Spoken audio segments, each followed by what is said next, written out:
તો મિત્રો અમારા ફોલોઅર્સે અમને કમેન્ટ કરી કે તમારી આખી ટીમને પંજો લડાઈ મટાડો, તો ચાલો ચેલેન્જ પૂરું કરીએ. તો મિત્રો પહેલી વાર છે યુવરાજ અને પ્રશાંતની ચેલેન્જ સ્ટાર્ટ કરીએ. 3 2 1 સ્ટાર્ટ.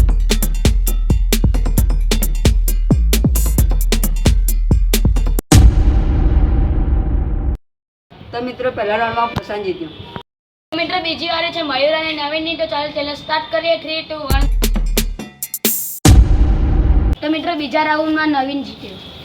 બીજી વારે છે મહેન્દરની અને મયંકની, તો ચાલો ચેલેન્જ સ્ટાર્ટ કરીએ. 3 2 1 સ્ટાર્ટ.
ત્રીજે રાઉન્ડમાં મયંક જીત્યો.